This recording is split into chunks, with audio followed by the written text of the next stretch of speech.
Në Shqipëri, atje rreshjet e dendura të shiut në disa qytete kanë shkaktuar përmbytje të rrugëve. Sipas Agjencisë për Media dhe Informim, më problematike paraqitet situata në veri të Shqipërisë, Lezhë dhe Shkodër, ku janë përmbytur shtëpi banimi, banesa, toka bujqësore dhe oborre të shkollave në disa bashki.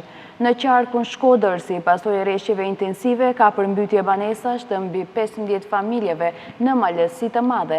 Nivelet e lumenjve Buna dhe Drin mbeten në kuota të rrezikut, teksa rekomandohet qarkullim me kujdes në akset Bog-Theth dhe Hani Hotit Vermosh. Për shkak të rritjes së prurjeve ujore në kaskadën e Drinit, ka nisur shkarkimet e kontrolluara nga hidrocentralet e Komanit dhe Vau të Dejes. Në qarkun Kukës, rreshjet e shiut me intensitet të lartë ka në të gjithë territorin. Në Shqipërinë e Mesme, Durrësi është më kritik.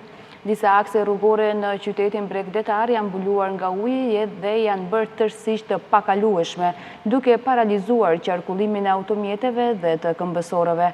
Shkollat në qytet janë mbyllur, janë evakuuar edhe familje në disa zonat të Durrësit.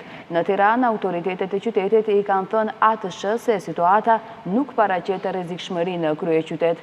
Moti i Li ka kapluar edhe jugun e Shqipërisë, por me probleme më të pakta, si ndërprerje rrymës e ujit të pishëm dhe bllokim të disa rrugëve. Megjithatë, akset nacionale në Shqipëri janë të qarkullueshme.